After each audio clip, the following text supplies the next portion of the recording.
Hi, I'm Terry Smith, uke teacher, and welcome to the 16th video in a series on playing ukes in open tunings and bottleneck slide. I mentioned in the first video that I'd be doing some films for baritone open tuning styles, and that's what we're looking at here.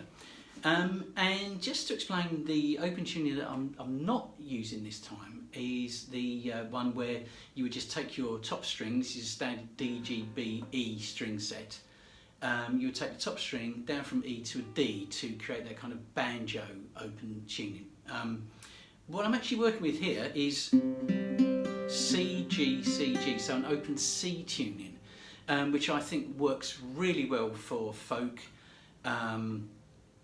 traditional, old time, and also bottleneck slide. And I'll just give you an example of that.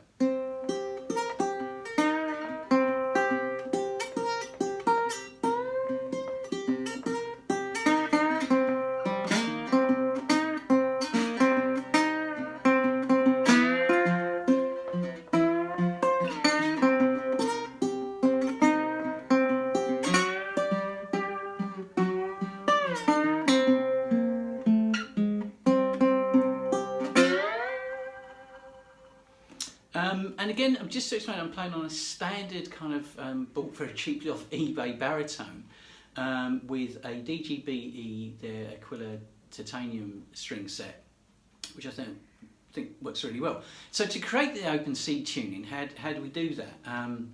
And just one of the reasons, perhaps to mention the why before we talk about the how, is that I think in this kind of open tuning you've got so much space to work with, and it means you've regularly got this kind of bass string you can lean on to get some really nice kind of monotonic bass sounds.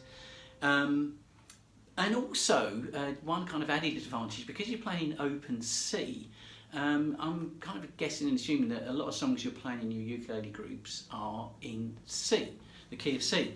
So it means that you can actually play along really easy. So particularly for people who are just perhaps beginning baritone, they haven't got that thing where you have to actually kind of transpose all your songs, because the chord diagrams for baritones and DGBE tuning are not the same as for the tenor and concerts and so on.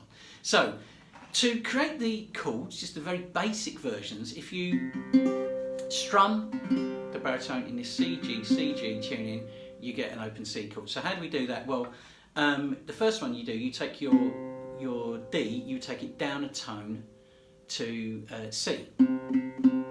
The next string, G, you leave exactly where it is. The next one,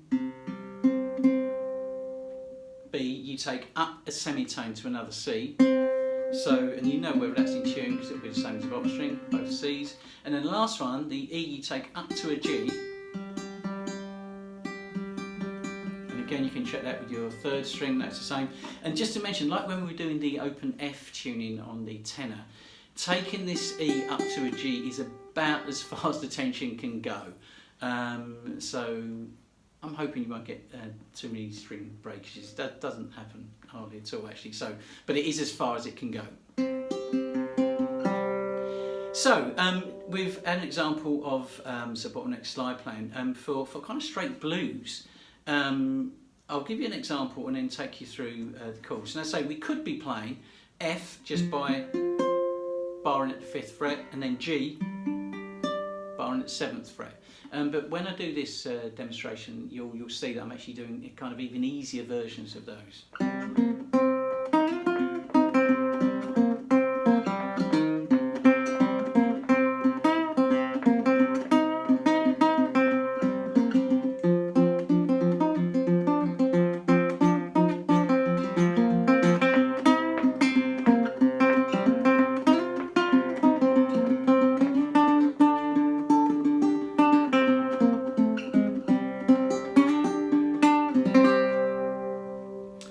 So again, I'll be going into these in much more detail in the next few videos, but just to give you an example here, so the chords I'm using, and one of the great things about open tunings is, yes, you do have to learn some new chord shapes, but actually very often they're very easy, and in fact these ones are just simple 1 or 2 finger chords. So to create the C, as mentioned, we're working with just strumming it open. To create the F, basically what I'm doing is put my ring finger on the bottom string 5th fret, but using my first finger on the 2nd string to do that kind of shuffle sound, and I'm going to the 2nd string, 2nd and 3rd fret.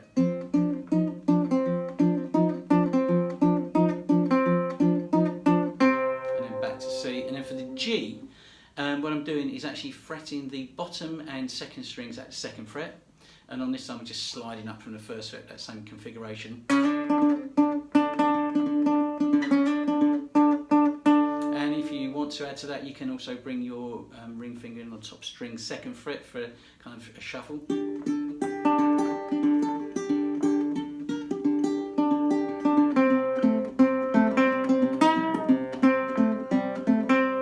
And for the C shuffle, I'm simply on the bass, 2 strings, and bringing in my first finger on the 3rd string second fret. And you can go up to the 3rd fret on that 3rd string if you want to.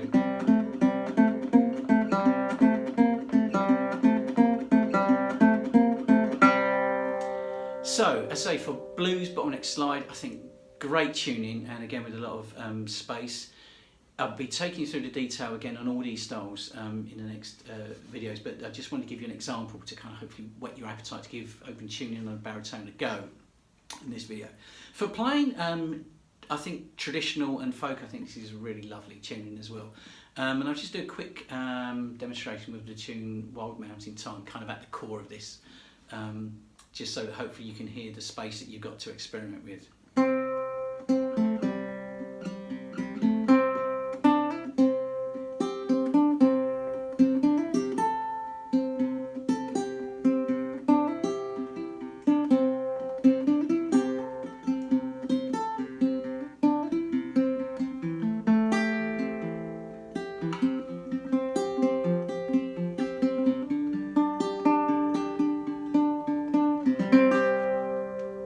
So really a lot of space to do it, and if actually if you just want to kind of sort of experiment and pick the notes out, you'll soon find some of those tunes that that you know, perhaps the ones you want to play.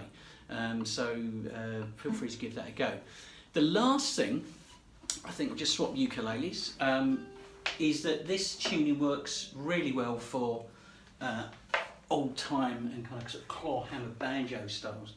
And there's a lot of great claw hammer ukulele tutorials out there now. So I'm just to self-confess, I'm not a great claw hammer player at all, but hopefully I can give you a kind of example, sort of the style. But again, if you really want to learn the actual right hand techniques, I'd recommend some of the videos out there, which is just terrific. So this time I'm playing a Beltona resonator baritone.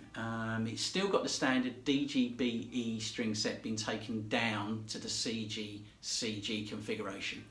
And again, I'll give you an example, and then later in the next few films I'll show you actually how to do the actual tune. I'm just going to have a go of an old time tune called Arkansas Traveller. And again, I'll be playing this in C because we're in open C. I'm not sure banjo players whether they regularly play this. I'm guessing either in G or D, but again, you can use the capo on the second fret to create open D if you want to. But anyway, just a quick run through Arkansas Traveller.